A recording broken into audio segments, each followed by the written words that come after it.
Hello, St. Bernards, and welcome to another weekly devotional. Today, I would like to begin with a poem. It's entitled, I Am Nobody, Who Are You?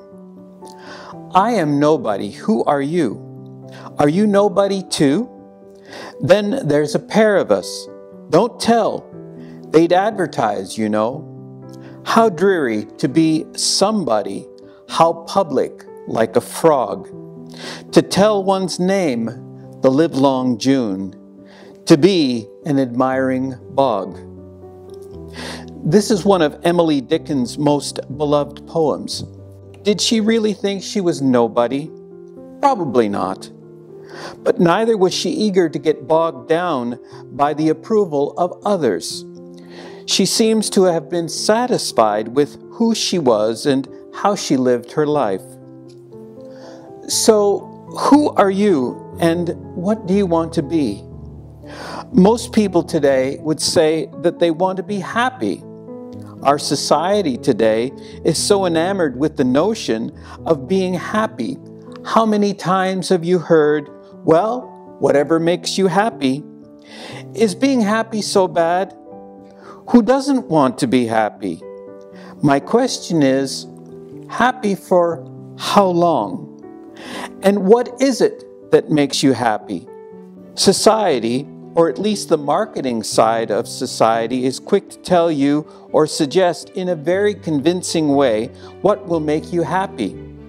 The perfect spouse, a new car, the upgraded house, the clothes you wear, how you smell, the latest drug you need to ask your doctor about. All of these must-have items are there to make you happy. My question is, how long? Let's look at the perfect spouse. Comedian Don McMillan pointed out some interesting statistics about marriage. He says, statistics say that 44% of marriages end in divorce.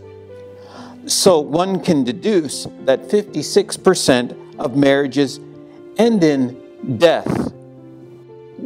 Divorce is not something that we desire, nor is death. However, if we think about it, the 56% of marriages that end in death may have had an overarching sense of happiness. Otherwise, they would have fallen into the 44%. Here's some important statistics about divorce and the age at which people marry. The rate of divorce after 10 years is 48% for those who marry before the age of 18. For people who marry between the ages of 20 and 25, there is a 44 to 60% chance the union is ending in divorce.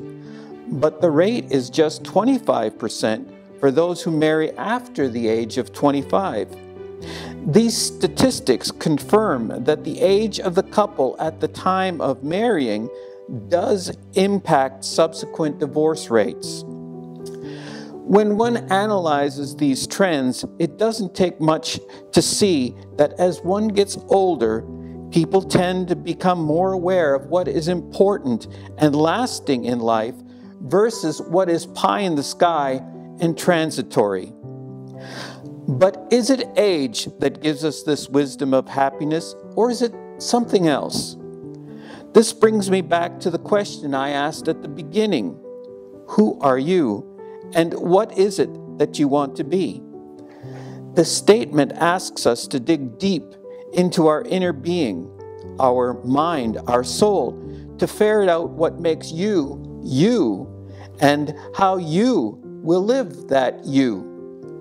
Well, isn't this sitting back and contemplating life something that old people do? As a young person, I don't have time to sit around and daydream. My response to this train of thought is, how long do you want to be happy? The book of Job gives us an excellent insight. So Elihu, son of Barachel, the Buzite, answered and said, I am young, and you are very old. Therefore I held back and was afraid to declare to you my knowledge. I thought days should speak, and many years teach wisdom. But there is a spirit in human beings, the breath of the Almighty, that gives them understanding. Notice the action of Elihu. He waited for the right time and spoke his mind. He wasn't arrogant, but showed he had listened to the Lord and spoke with humility. I love the definition of humility: freedom from pride or arrogance. The key thought for me is freedom from the vices of this world. Only when we disconnect from the trappings of this world and rest in the love of the Lord do we get a sense of freedom and thereby a sense of lasting happiness. The book of Sirach points out the rewards of that humility. My son, conduct your affairs with humility, and you will be loved more than a giver of gifts.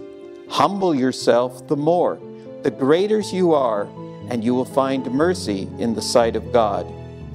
For great is the power of the Lord, by the humble he is glorified. What is too sublime for you, do not seek. Do not reach into things that are hidden from you. What is committed to you, pay heed to. What is hidden is not your concern.